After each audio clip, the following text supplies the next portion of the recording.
del multisala Astra e del Porto Astra, quindi insomma immagino che Io faccio parte di una società che è proprietaria delle due multisale. una settimana comunque difficile per voi. Sì. Ecco, cosa comporta per un'attività come la vostra chiudere per un periodo come questo, 8 giorni intanto sono? A parte il mancato incasso, che quello è ovvio, e a parte questa psicosi che ci creerà dei problemi alla riapertura, speriamo che la gente poi capisca che comporta comunque nel mercato nostro grossi problemi, perché le distribuzioni hanno tolto tutti i film in uscita a fine febbraio al 5 di marzo, e adesso stanno togliendo i film in uscita al 12 di marzo. Quindi anche noi adesso riapriremo, ma che proietteremo? Questa è una bella domanda. E quindi è un anno abbastanza grosso.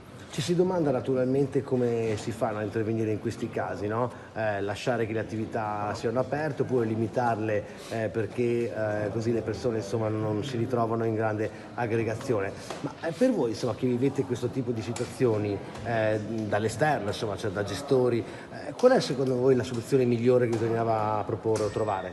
Io condivido questa cosa e spero che sia servita.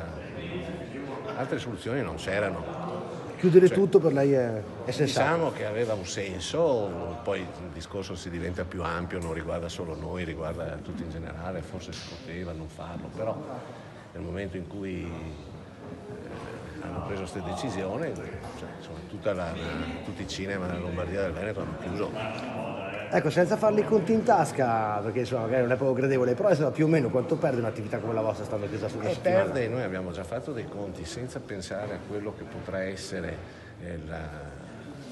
i tempi di tornare a regime.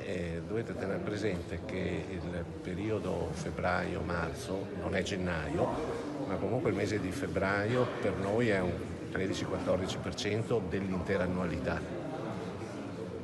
Quindi la perdita c'è, insomma, si può parlare di 30, 40, 50 mila presenze se non prolungano la chiusura, che ovviamente diventano di più. Quindi voi chiedete che non venga prolungata questa chiusura?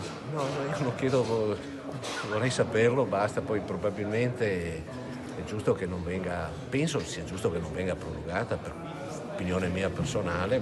Anche per avere, come dire, meno tensione, tornare un po' alla vita normale di tutti i giorni. Il piccolo dell'attività, il cinema chiuso forse ha contribuito a creare questa psicosi, forse un po' ingiustificata, insomma, noi abbiamo preso atto di quello che è successo, ci siamo adeguati, speriamo che arrivino notizie buone, ecco, per cui si possa riaprire.